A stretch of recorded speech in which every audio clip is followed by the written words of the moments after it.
Heyo, and welcome to another video review from Gamer's Guide to Life. I'm Andrew Whipple, and today we're going to be taking a retrospective look at Visceral Games' Dead Space 2. Taking place 3 years after the events of the first Dead Space, protagonist Isaac Clarke makes his return, and he's got some personal demons to deal with, along with a legion of those damn necromorphs. Right off the bat, I can tell you that the story behind this game isn't nearly as captivating or interesting as the first one was, and for good reason.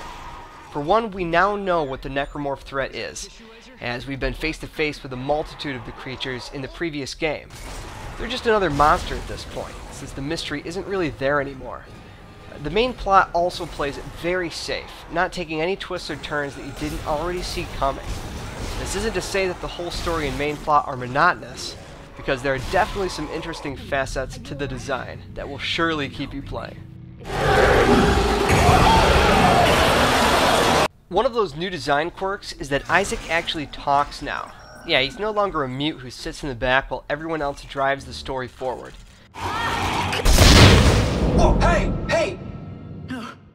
This change is fantastic because Isaac has become more personable since he can now interact with other characters.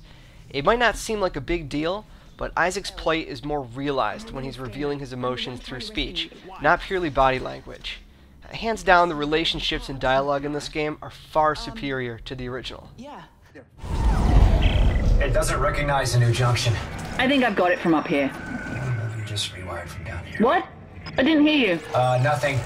Nothing. You'll also notice that the game itself looks pretty damn good. Dead Space 2 opens up the visuals in a beautiful way, especially when you get to mess around with the outdoor environments. Remember those zero-G environmental puzzles from the first game? They were definitely some of the best parts of the title, and they've returned with some nifty little changes. Isaac can now hover and move freely as opposed to jumping from place to place. This change has made a huge difference, since now your freedom will enable you to solve more complex puzzles and fight greater threats. I really enjoyed these zero-G segments, as they continue to be a strong point for the series. This brings us to the weapons, and what would Dead Space be without them? All your favorites return intact, and some come with some very nice enhancements. Sure, you could use the trusty plasma cutter 24/7 again and be boring, but where the hell's the fun in that? Now bust out something incredible, like my personal favorite, the Force Gun. I mean, look at this thing in action.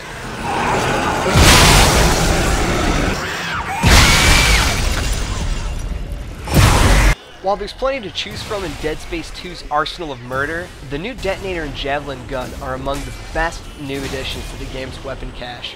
What makes the javelin gun so good? Thought the name gave it away.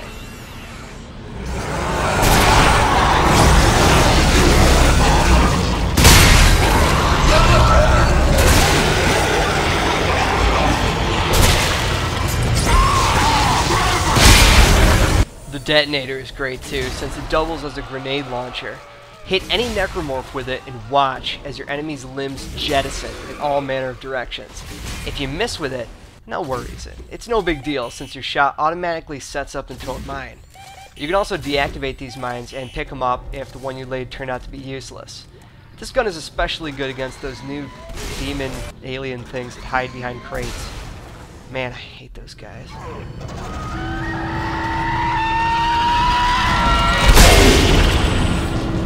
Like your weapons, pretty much all the necromorphs return, including a few other nuisances besides those fast bastards. Crazy baby exploders, wild demon children, and the pukers are among them. The worst has to be the pukers, since they can slow you down with their projectile vomit, which makes them annoying beyond all reason. It's alright though, because the shooting is as solid as ever, and Dead Space 2 puts up a very impressive display of how to take care of business in a variety of situations. As you can see, some of these fights are put into quite the cinematic perspective.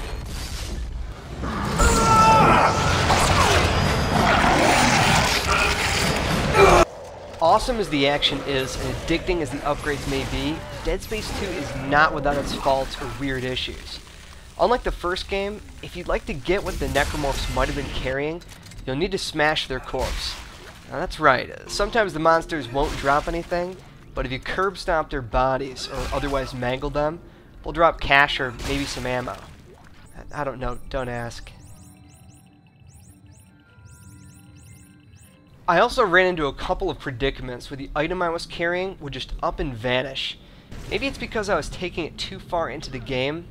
I'm not sure, but there's no reason something like that should just up and disappear.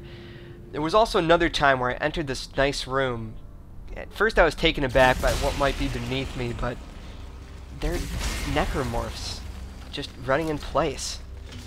Sweet.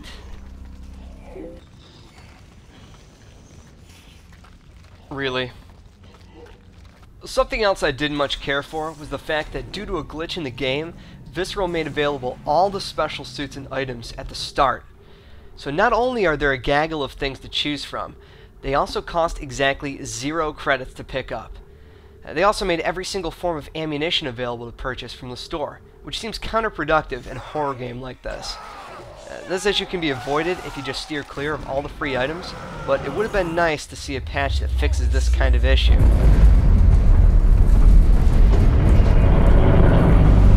Once your romp through the main story is done, like the first game, Visceral has set up a new game plus mode. You can either jump right into the game with all the upgrades you currently have, or you can try out the game's brand new hardcore mode. If you decide to do this, your health and ammo pickups will be sparse, and the kicker is that you'll only be able to save 3 times.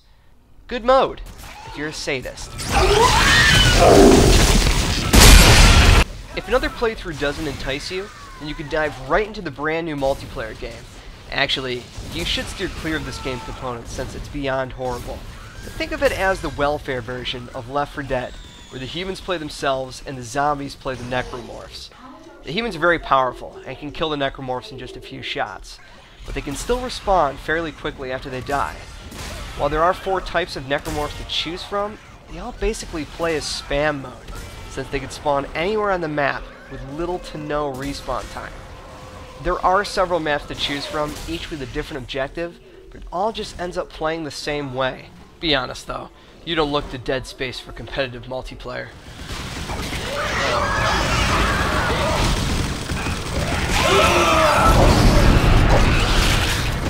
Though it has its faults, Dead Space 2 is definitely a game you shouldn't skip. Its atmosphere, gameplay, and new additions are all a testament to the talent over at Visceral Games. Just next time, fellas, skip out on the competitive multiplayer.